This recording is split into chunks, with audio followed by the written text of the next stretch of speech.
Texas or was it Canada?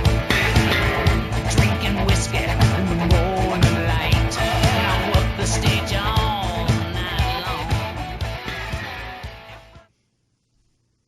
Hey, this is episode 5 of Bell to Bell with Bobby Blaze, and you can hashtag at BBBB. And on this episode, we're going to be doing the stables of professional wrestling. This is Bobby, the anti-mime Blaze. That's right, you heard it right. I'm the anti-mime because the mime don't talk, but I do. And hey, what a great intro song from the godfather of shock rock, singer Alice Cooper. And that's me, man. I got lost out there on the road somewhere, Jeremy. I don't know if it's Texas. I don't know if it's Canada. I don't even know, man. I'm just out there somewhere. But before I introduce my co-host, Jeremy, let me just say this. If you're a father at some point, you've probably been a motherfucker. So happy belated Father Days, motherfuckers. And with that said, let me introduce my co-host, Mr. Jeremy Vilmur, or Vilmur.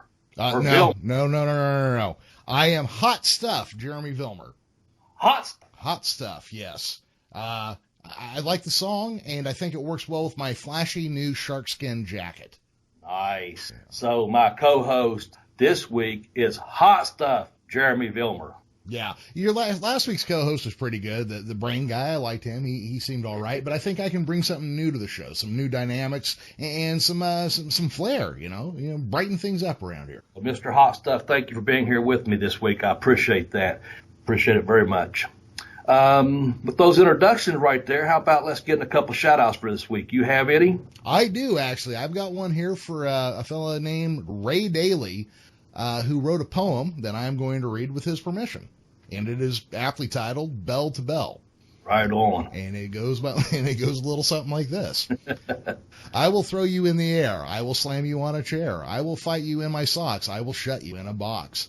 I will do a frog star splash. I will do a forearm smash. I will do a figure four. I'll call you a crashing bore. I will see you in the ring. I'll hit you with everything.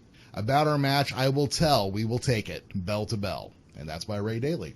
All right. Thank you, Ray, man. That's sweet. I like it. A little Dr. Seuss Ray there. Mm-hmm. Good stuff, man. Anyone else? I think I'm going to hold out because PN News Jr., he just changed his name to PN Grudge on Twitter. I got to give him a shout out because I know in one day he went through our, the 3 or 4 episodes we had up at the time and then, got back to us with some comments. So I really appreciate that. Yes. PN, whoever you are. PN, whoever you are this week, but yeah, he's definitely been a voice of on our Twitter feed there. You can find Jeremy at the Geekish Cast. You can find me at Bobby Blaze 744, and you can find us together at Bell to Bell Blaze on Twitter. And with that said, that's going to lead to my first one, and that's Metalhead Mike McDowell. Mike's just a really good dude. He's legit metalhead, man. He really digs that heavy metal music. He's a big fan of the show. He's been retweeting for the show. He's been telling other people about the show. So, Mike, I know you're out there listening, man, and I just want to say thank you very much. Also, I hope you like this shout out. I got a good one here, Jeremy. The original Steve Regal, Mr. Electricity, former AWA World Junior Heavyweight Champion. He got to us. He hit us up on the tribute to Dusty American Dream episode, and that's episode 4, folks. If you haven't heard, go back and listen to that episode about Dusty, the American Dream Rhodes. But Steve Regal got with us and told us about Stardust being so good to him in his career. So, Mr. Electricity, Steve Regal, if you're listening, thank you again for blending in with us on Twitter. We appreciate that very much. And I just want to throw this out there, too. How cool have some of the people who have commented to us on Twitter been? I love it. It's been beyond cool, man. I don't know, ice cold, hot stuff, awesome.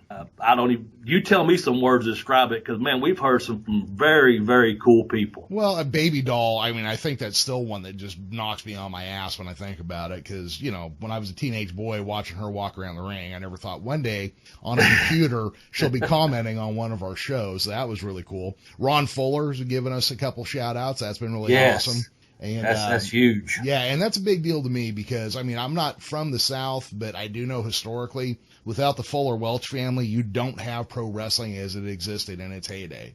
Yeah, so big shout out there to Ron Fuller, right? That's awesome, man, hearing from him. And you know what? I think, unless you have anything else, Jeremy, I don't want to cut you off, but that might just be a big segue or a good segue into our program this week, which is going to be the Stables of Professional Wrestling.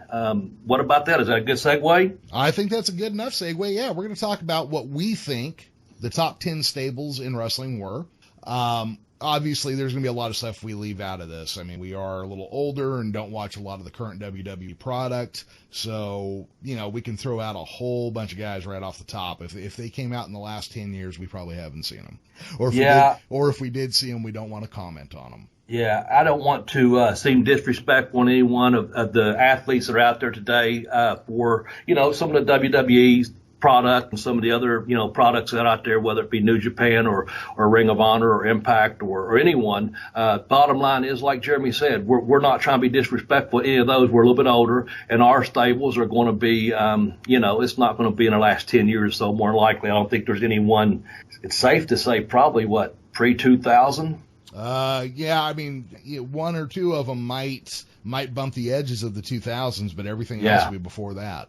Yeah. So anyway, needless to say, you don't have to get your parents' permission to listen to our podcast because we're going to age yourself with some of these stables. And again, it's no disrespect to any of the current talent out there working around the world. And I'm glad there's a lot of guys still out there working around the world, making a living in the world of professional wrestling to give us this awesome opportunity to bring you this broadcast. Yeah, absolutely. And to be fair, I have been watching pro wrestling again, but I'm watching championship wrestling from Hollywood and not the WWE. But that's just a matter of personal preference. I like the smaller shows, and I miss NWA Saturday Night, and that has the kind of feel that I'm shooting for. Yeah, and you've sent me some stuff from there, and I've really enjoyed some of the matches. I'm not up to par on all the guys, but I've seen some really good talent out there, and I really like that. And I'm glad you're turning me on to some different alternatives. Maybe one day we'll even talk about that. But you're turning me on to some different alternatives as to some of the smaller programs or promotions that are out there that really just have some tremendously talented wrestlers. And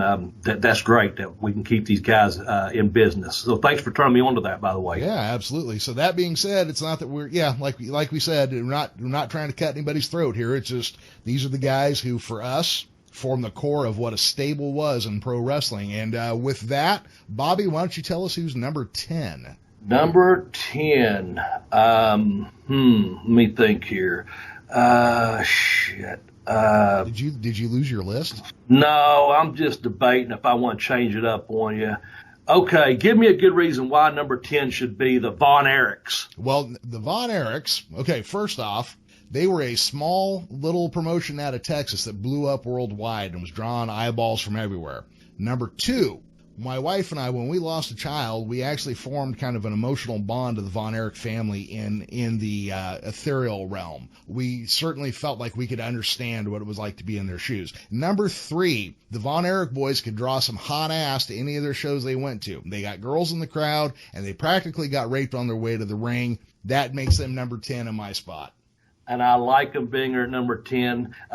They deserve to be there. Like you said, the thing about it is it was a smaller promotion out of Dallas, Texas, just fucking blew up. And when you told me, hey, when those Von Erichs, did you ever notice all the ass around the ring when the Von Erichs boys were in the ring? Man, I can dig it. So I hope you're happy with who we decided on number 10, the Von Erichs. Yeah, I am very happy with it, and hopefully everybody else is.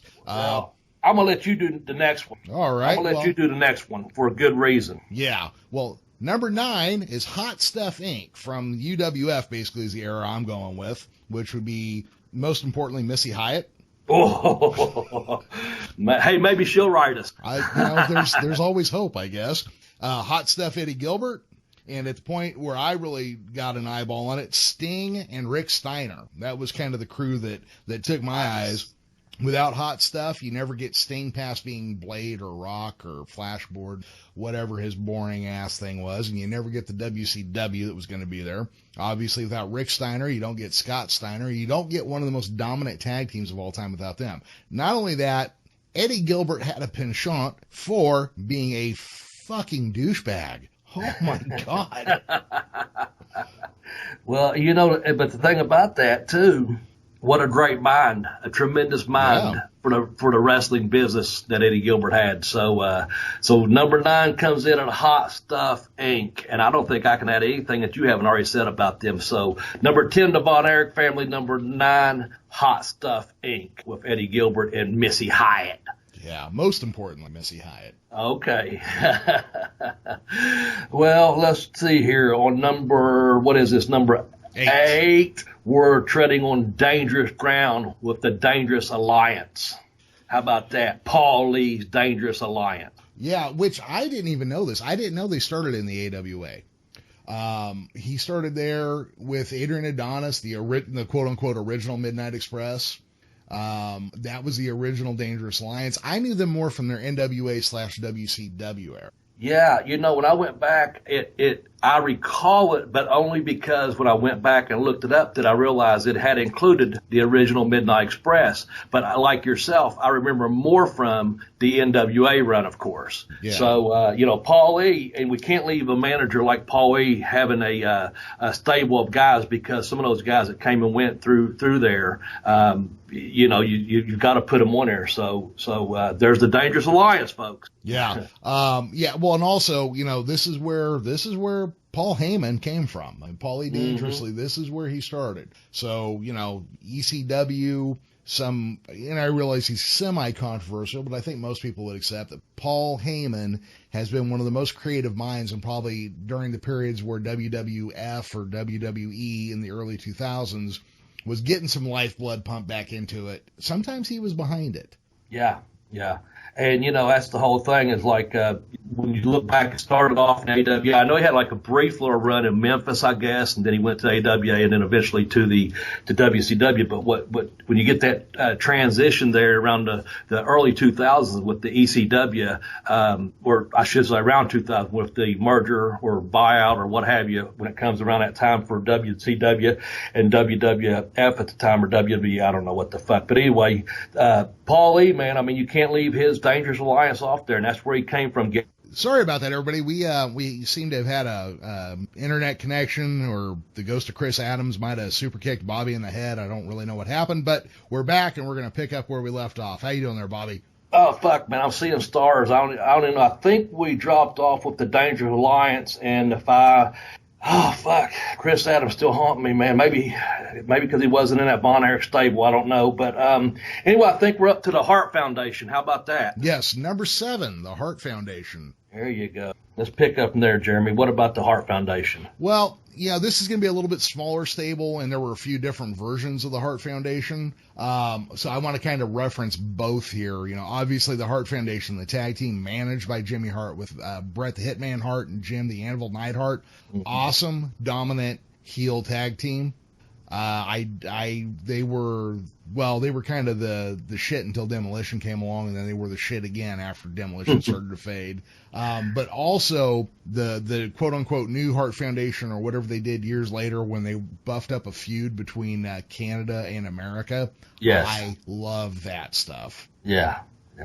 Well, I like them, and I just, I'm going to have to go with, I agree with you 100%, and you can't leave the impact that Jimmy Hart had in putting together the Hart Foundation. So, and I'm going to go with, the Neidhart and Bret Hart, obviously, a fat reference there for that stable. And again, thank you for bearing with me with the super kick. Obviously, it's had its effects, and I'm not even fucking drinking yet. Yeah. But I do have something to say about the next one. So unless you have anything else about the Hart Foundation, I have nothing more than to agree with you, man. I do want to say this. There was a time where I thought Bret Hart really got fucked over by the WWE.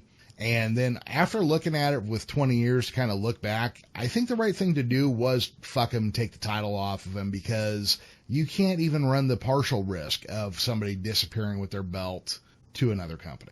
I kind of hate to say it, but, just years later, looking back on it with a cooler head and a little more age on me, Bret Hart was starting to get a little jumpy at that point in his life. I think we all remember seeing him kind of get a little woe is me about shit. Mm-hmm. And, Brett, all Americans usually lose the title in America. It doesn't hurt to have a Canadian lose the title in Canada. Yeah. My only 2 cents on that is I read Bret Hart's book and I enjoyed it, but it was one of those things where it just kept, it's like you said, it's like, well, for me, it's like, I'm thinking, man, you was there 14 years or 15 years of a good fucking job. You was a champion, you was tag team champions. And I don't want, crush the guy or bury the guy, but I just kept getting the impression, like, when's this going to get better? And when's it stop going to be? I know it's your book, but when's it all about, you and losing the fucking title in Canada, man? I mean, hell, I think what you said is correct. And looking back now, you have to protect your business, and Vince knew what he was protecting, so yeah, whatever the fuck it is, Yeah, and it's not going to be very often you hear me say Vince was correct. Vince McMahon was correct about something. So. Oh, okay. I know that's an odd hill to go fight on, but that's the one I picked, Yeah, no, man, that's cool for me. I'm good with it, man. I just you put it in there in a good spot, I guess, But we're talking about the stable there, and you're talking about one individual in that stable. Look at the run he had with that, with that stable and as an individual. So why bitch, right? Yeah, exactly. Look, Bret Hart was a great tactician. He was a great psychologist in the ring. He actually wrestled. Yes. There's not much to complain about, and I'm not even really complaining. I just understand. No. I just understand why, as a business owner, fuck it, I'm not taking the risk. Mm-hmm. Yeah. When you look back at it that way, you have to do what's best for your business at that time. Yeah. And so, and again, I'm going with the whole pin me, pay me thing. Who gives a fuck if it's your hometown or your home country? And I realized it wasn't his hometown, but it was his home country. But how many fucking Americans lose the title in America, And I love Canadian people. Yeah. They're all pretty damn cool people, actually, So, shout out to you over there in Canada land. I got my first big break up there in the Maritimes. But, man, fuck, you got to get beat. I mean, it's a fucking pin me, pay me, motherfucker. Well, you go. I want to expand on this a little bit. What's the number one complaint you hear about Shawn Michaels? He didn't want to toss the title to anybody, right? He didn't want to do his job. Yeah. Well, so Brett not losing in Canada is basically not wanting to do your job. It's hard for me to bitch about one and not the other. I'm not trying to create a moral equivalency. I'm just trying to say that, look, when I'm working and I'm told to do, I've had to go fire customers who were good customers because they did a couple pain in the ass things. I don't want to do it. It negatively impacts my pay, but it's that or lose your fucking job. Yeah, and actually, that's kind of where the pin me, pay me came from.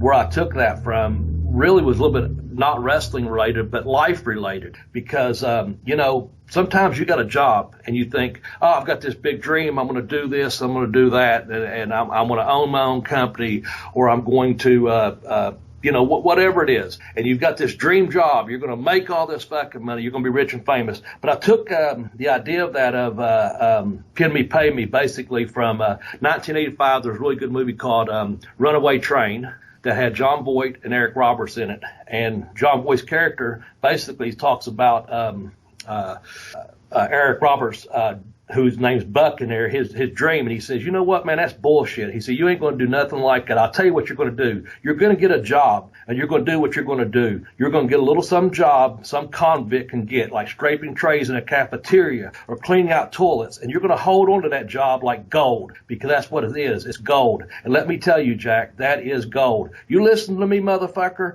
and let me tell you, when that man walks into the day, and he comes in to see how you done, you ain't going to look in his eyes. You're going to look at that floor, because you don't want to see the fear in that man's eyes when you jump up and grab his face and slam his head into the floor and make him scream and cry for his life. So you look right at that floor, Jack. Pay attention to what I'm saying, motherfucker. And then he's going to look around that room, and he's going to see how you done. He's going to say, oh, you missed a spot over here. Geez, you didn't get this one here. What about this little bitty spot? And you're going to suck all that pain up inside you, and you're going to clean that spot, and you're going to clean that spot until you get it fucking shiny clean. And on Friday, you're going to pick up your paycheck, and you're going to do that. And if you could do that, you could be president of Chase Manhattan. Corporations, you could do that. And Buck says, not me, man. I wouldn't do that kind of shit. I'd rather be in jail. And Manny says, pity, more the pity, youngster, more the pity.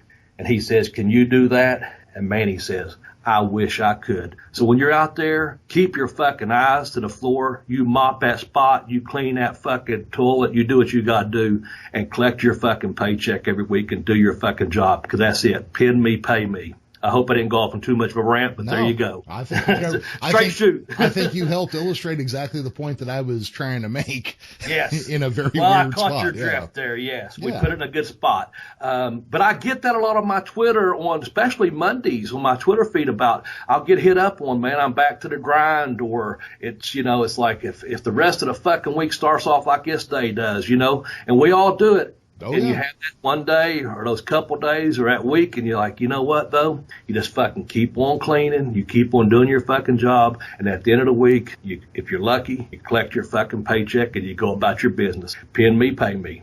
Yeah, absolutely. All right. That's probably enough of us going off that topic. Yeah, there you go. Let's go to number 6 with the Heenan family. Yes, the Heenan family. And I'm going to blend in with Nick Bockwinkel, Ray Stevens, and Bobby Duncombe Jr. I think that was the first one, and I know you're a big AWA fan, so correct me if I'm not right on that. But, man, just Bockwinkel and Stevens together with Bobby Duncombe Jr. and Bobby Heenan, that fucking brain. What a stable that was. Yeah. Obviously, everybody knows I'm a Bockwinkel fan. Ray Stevens gets a little extra points because he used to be Pat Patterson's tag team partner back when they were in the California Roy Shire part of the NWA. Yep. So Ray Stevens gets points with me. One thing you're messing up a little bit, it's Bobby Duncombe Sr. that was with them. Yes, I said Junior, and I can't read my own writing, and I knew Bobby Duncombe Jr. I did not know Bobby Duncombe Sr., and that's probably why I said that. Yeah. But let me add this. We're talking about stables. But Bobby Heenan said a stable is where you keep a bunch of horse-infested or a bunch of fly-infested horses. And that's why he had the Heenan family. He said, we're a family. We're not a stable. Right. So I dig that, man. Because that's your man right there, the brain with your other man, Bockwinkel. Yep. And I think Bobby Heenan was one of the funniest sons of bitches walking the planet. Absolutely. Sometimes his jokes got a little hacky, but you know what? The only way to get good at a joke is to beat the shit out of it, figure out exactly when it works, the right way to say it, the right timing, and then put the fucking thing away and dig it out when it's needed. There you go. That's what, I'm going to go on another aside here. Sometimes my wife in public will call me on a joke that I've been fucking with for a while. And she'll be like, oh, that's an old joke or whatever. And I'm just like, God damn it. You can't do that. These people have never heard it. I'm still trying to figure out the timing on it. And I'm going to fucking tell it again. It's my story. I'm going to reuse it. Right. Yeah. Right. And if it's the first time they've heard it, then, like you said, it's the first time they've heard it, man. Yeah. You know when to bring it out and when not to. Exactly. And I listen, I'm a big fan of stand-up and comedians and putting lines in and making people smile or laugh. So, yeah, if it's someone new, and you're telling it your way, your story, hey, man, more power to you. You just got to, you put it in the way you put it, Yeah. You make it work for you. Exactly. So we went from a stable now to a family. Yes. So I do want to just throw out some more names. I mean, the Blackjacks. Yes. Mass Superstar, Killer Carl Cox, Professor Toru, Ernie Ladd. You get later into his career, Adrian Adonis, the missing link. He was supposed to have Jesse the Body Ventura, but he had to retire. Right. I think Buddy Rose was in there for a while. King Kong Bundy, Big John Studd, Ken Patera. I believe briefly Mr. Wonderful Paul Orndorff, when he turned on Hogan, was aligned with Heenan. Just so many names that were main events against Hogan or tag team division back when the tag team divisions mattered. Just so much went through Bobby Heenan's hands. The guy could talk a blue streak. He could piss off an audience. And the one time you saw him get swung by the neck from a belt, you didn't worry about whether or not he was hurt. You kind of hoped they choked the death out of him. That's good recall, man. That's a good recall.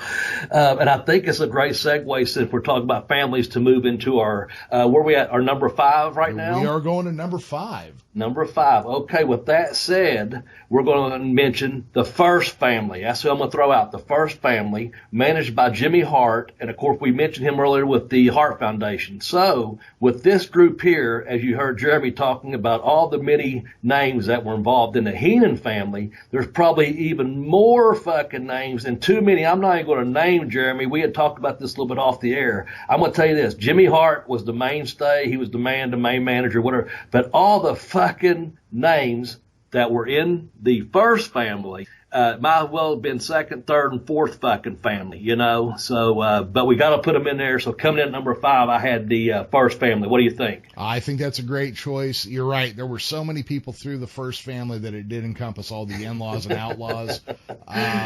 You know, Eddie Gilbert was in there at one point. The Poffo brothers, you know, Macho Man Randy Savage and Lanny Poffo are in there. Jim Neidhart, the Iron Sheik, Rick Rude, who I think is a sorely appreciated in wrestling. Ox Baker, who I never understood why he was a big deal, but that heart punch looks scary as shit.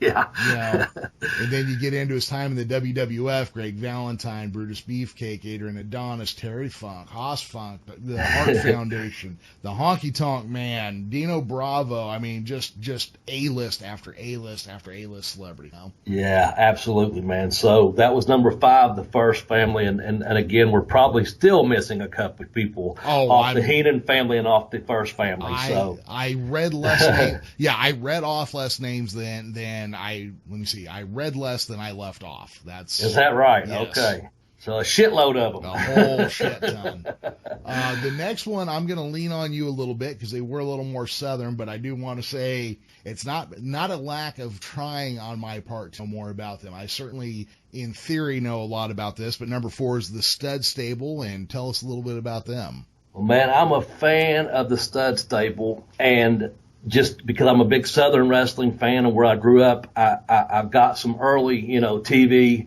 out of Memphis, and when I was first breaking in, there was we actually got some wrestling, the Continental, the old Continental, and like you mentioned earlier, you alluded to Ron Fuller.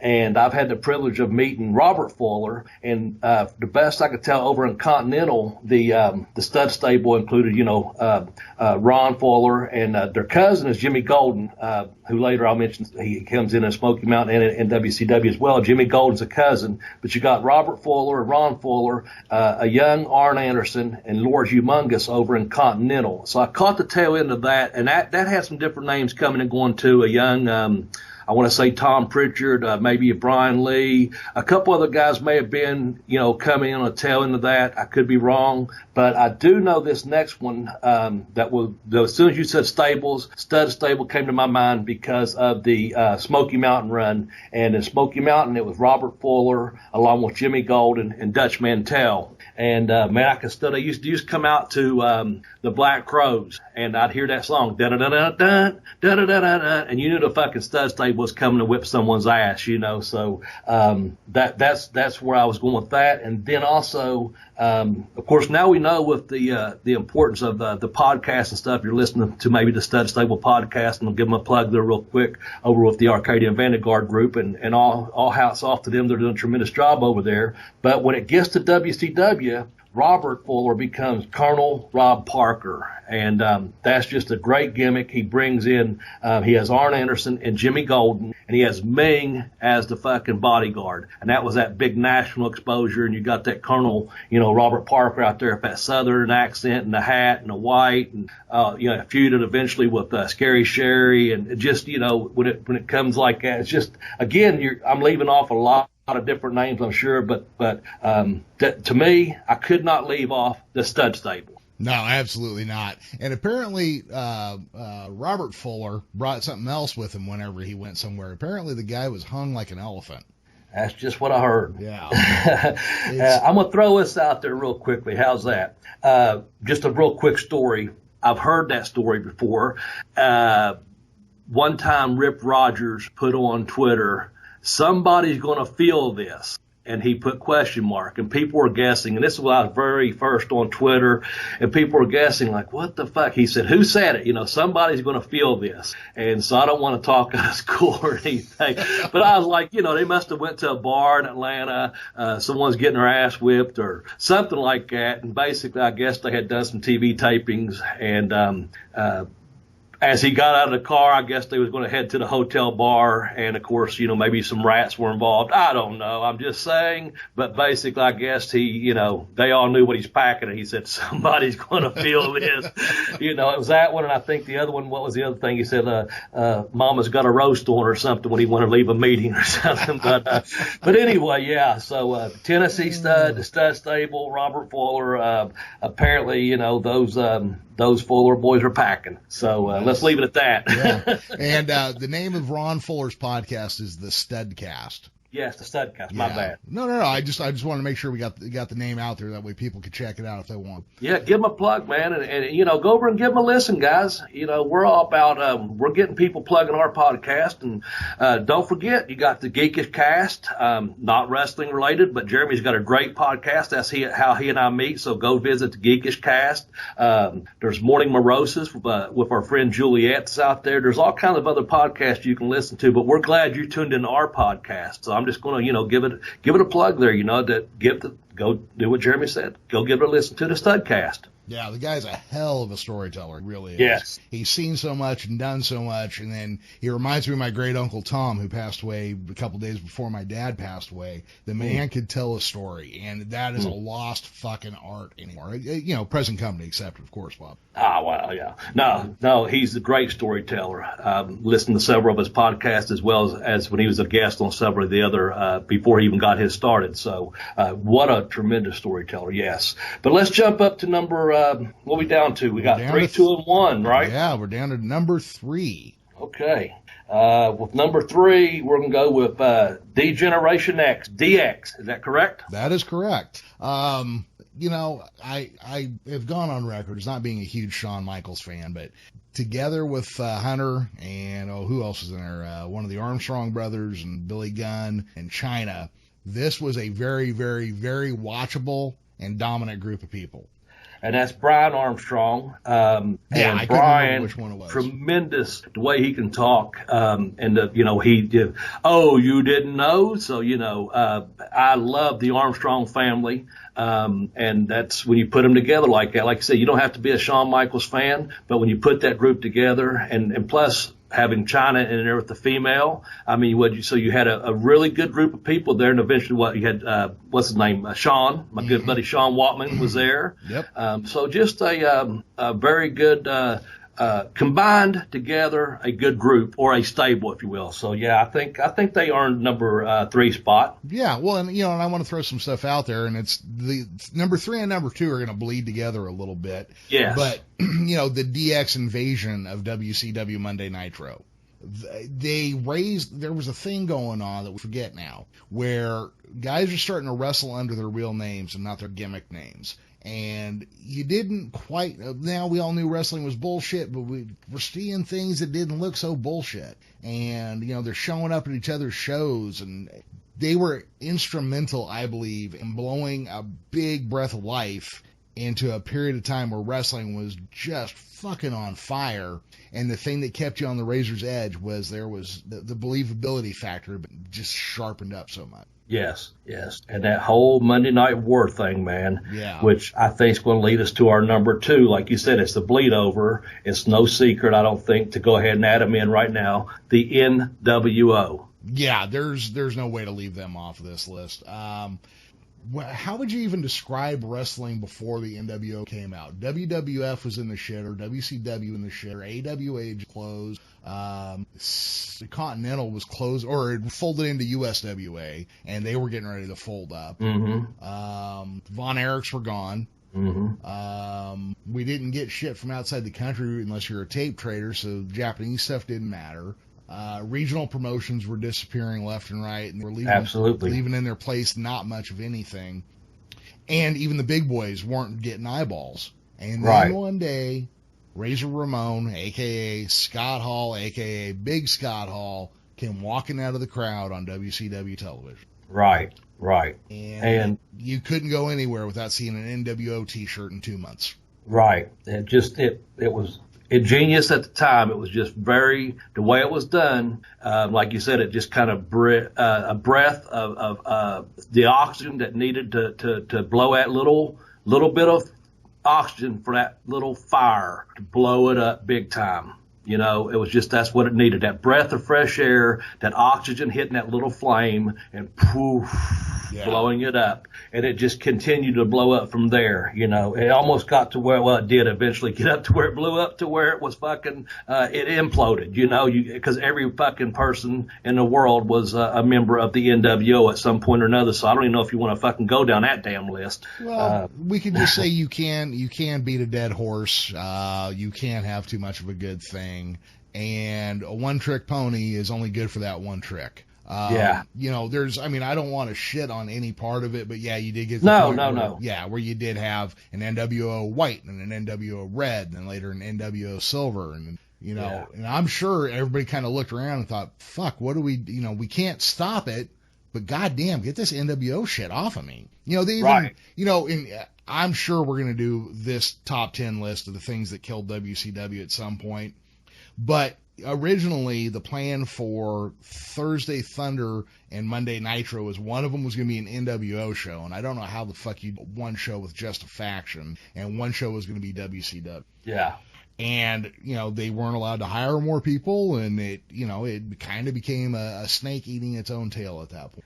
And, you know, the thing about it is, I don't want to shit on it, but all them guys were making money, and this is a little known fact, and there's a fundraiser out there for me, because apparently all these motherfuckers were making all this money, so I'm going to go ahead and get on this real quick. Mm-hmm. I apparently still owe WCW $1 fucking dollar. And that's been brought up on several podcasts. And one of our listeners actually started a GoFundMe, and I have $5 in that account because that's the minimum they'll accept in it. But them fuckers was making all that money in that NWO, and I fucking little old Bobby Blaze Smedley owes that fucking company a goddamn dollar. Well, come over here and get it on Main Street, motherfuckers. All I can tell you is I ain't got it. Bobby, you got to. I was the only one not in the NWO. You got to explain. You got to explain how you owe WCW $1 to me. I have no idea. Several months back, actually, it's been over 6 months now. Somewhere around before Christmas time, someone pulled up apparently online. There's the payroll sheets from WCW, and several people still owe money. And I never saw a fucking dime for a calendar I was on, by the way. My likeness on it, with the wrong fucking birthday, mind you. But anyway, for some reason, my name's listed on that, and I owe them $1 fucking dollar. So, please help a brother out. Well, go online. There's apparently a payroll sheet, and it has several people still owing the company WCW money, and Bobby Blaze owes them a fucking dollar. So, I don't even know. I'm just telling you, I owe him a fucking dollar. Help a brother out, you know. Well, do you know the address for your GoFundMe page? No, you know, William Harding donated $5 because we'll give a quick shout out real quick. Travis Heckle, Memphis Wrestling. It's at Memphis Wrestling. Really good dude. Travis started me a GoFundMe, and William Harding from Twitter donated $5 because that's the smallest donation they would accept. So as far as I know, it's still sitting there, and WC doesn't have. Fuck me. WCW hasn't come and collected that fucking dollar, and they can keep the other $4 as interest for all I give a fuck about, because I ain't got a goddamn dollar for them. So there. But thank you, Memphis Wrestling. Thank you, William Harding. And keep continuing to pay for that GoFundMe. I don't know what fucking page it is. Send it to my house. I need it more than a fucking GoFundMe, and more. I sure as hell need it more than WCW does. So fuck, I wasn't in any NWO. That finishes up the fucking 3. DX rolled into number 2, which was NWO. So let's roll into the number fucking 1 stable of all time, if you would, Jeremy. Would you please? I'm getting hot over here. God damn it. We're gonna need. So were you like the only wrestler to never be in any incarnation of the NWO? Just rub it in and then charge me a fucking dollar for it. Oh, shit. I guess so. Those paydays they were handing out, they fucking charge you $1 to be on their calendar. Exactly. Those motherfuckers would make all that money, and I still owe them $1. So fuck me running backwards, WCW. They don't even exist anymore, and they're still trying to get a buck out of you. Right. God damn, that's rough. All right, well, there's only one team that could be number 1, only one stable. Yeah. That was awesome enough, had enough gold, had enough power, had enough influence, had enough drawing ability to be the number 1 stable of all time. And Bobby, you want to tell everybody who it is? The Fabulous Freebirds, baby. Goddamn That's right. That's right. Freebirds, number one, man. Everyone has to agree right there, Jeremy. Yeah, wherever you're listening at. France, we got a good listening audience over there. Canada, good listening audience up there. Of course, we're strong in the United States, but by God, fabulous Freebirds, man. That is number one stable. Yeah. What do you think? I think, yes, absolutely. There could be no way to argue this. The team of Michael P.S. Hayes, Buddy Jack Roberts, and Terry Bam Bam fucking Gordy. That's right. Don't fuck with Terry Bam Bam fucking Gordy. Yeah. Terry, the thing with Terry Gordy is he was always like younger than you thought he was. Yeah. He started pro wrestling when he was like, what, 16 or 13, I think he actually had his first matches. Yeah, I think he went full time at like 16. So just incredible. He's beating men up, He's 13-year-old beating fucking men up. Yeah. So, But I mean, the Freebirds, they drew a crowd. I mean, their program with the Von Erichs. Oh, yeah, that's why I couldn't leave the Von Erichs off our list when we was talking about them earlier. But the thing about that is of course, we have to mention Jimmy Jam Garvin eventually comes into the fold with the Freebirds. But I'm going to go with you with it has to be Michael P.S. Hayes. It has to be, any two at any given time. So it's probably Michael P.S. Hayes, Buddy Jack, and, of course, Terry Gordy. So, I don't see how we could, miss it by saying that the Freebirds were the number one stable professional wrestling of all time, unless I'm forgetting something here. And is that something I'm forgetting? Well, there is something we haven't really talked about, is that the Freebirds actually had a whole rule named after them. Yeah. Where there were 3 Freebirds, and when they held the tag title, any 2 of them could defend the title. Any 2 of them could defend the title. So we have a Freebird rule, right? Yep. And we started at 10 and we worked our way down to number 1, but I think we both can agree we have left someone off this list that's going to be universal. Yeah, I think so. And for that, we're going to invoke the new Bell to Bell with Bobby Blaze, top 10 count, Freebird rule of our own. And we're going to bring in a team that actually numbers above number 1. No disrespect to the Freebirds, but you can't have a stable without horses, and you can't have horses without horsemen. So, Bobby, bring us 4 in. fucking horsemen, man. Universally, unequivocally, number 1 all-time fucking stable, the 4 fucking horsemen. I'm holding up fingers right now in my fucking living room doing this podcast, man. You can't not leave off the fucking all-time greatest stable in professional wrestling, the 4 horsemen. No, you can't.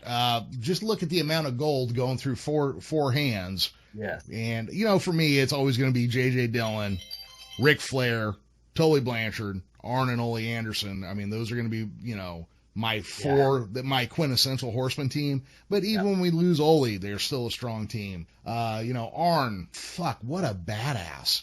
Definitely. Yeah. He didn't get that name the enforcer for no reason, about being AA was the enforcer. My favorite was with Flair, of course, Tully and Arn, and no disrespect to Ole, but or anyone else that was a member of the 4 Horsemen. And again, it goes on in the future with whoever. But my favorite was when Barry Windham fucking come in, because he was such a talented.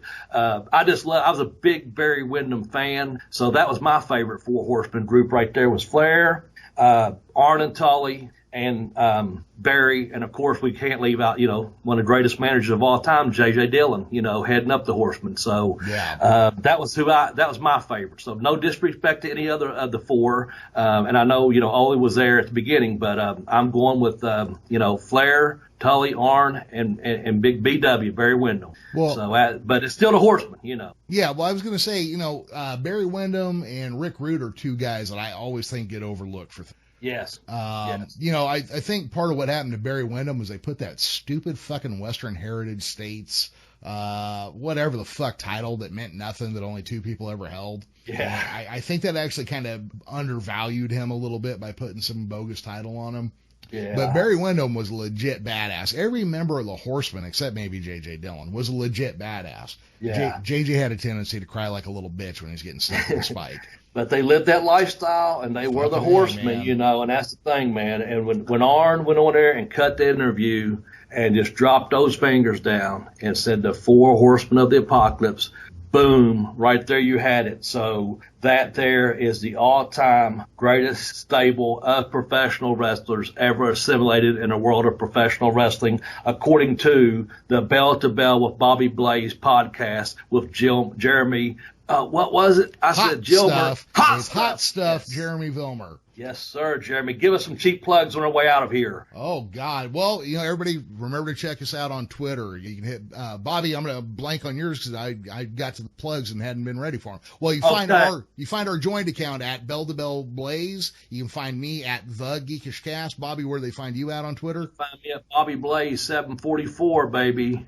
You can wait a minute. Leave the baby spot off there. Just, yeah. Baby doll, you can hit me up anytime you want. Bobby Blaze 744, the Geekish Cast, or the joint account of Bell to Bell Blaze on Twitter. And now if you're on Facebook, you can find us at facebook.com/groups/Bell to Bell. It is a closed group. You will have to ask to be brought in. We bring in Bobby sometimes. We're just getting going. We just got a little over 20 members now, and I'd like to see it grow. So if you're on Facebook and you're listening, please come check us out on there. I have started a website. I'm not giving out that address just yet, though. Right. So yeah. How about this? Thank you for your time. We appreciate all the fans listening. We do interact, so please hit us up on Twitter. That's where most of our activity takes place. We've had a lot of good feedback. Again, this is episode number 5. It is the stables, the number 1 through 10, top 10 stables of professional wrestling. But go back, there's 4 other episodes out there, and episode 4 was on Dusty the American Dream Roads. We had top 10 professional wrestling holds and moves. We also had a top 10 greatest of all time world heavyweight champions. So we got a lot of good stuff we're accumulating out there. We appreciate you fans. I appreciate Jeremy, and I appreciate this podcast very much. So thank you very, very much. And I'm sure you've got 1 or 2 more things to say, Jeremy, and I'm out of here, brother. All right. Well, yeah, actually, I'll just do a quick wrap up. That was our 10+1 stables of all time. The 4 Horsemen reign supreme. For Bobby Blaze and myself, Hot Stuff, Jeremy Vilmur. Bye-bye, everybody.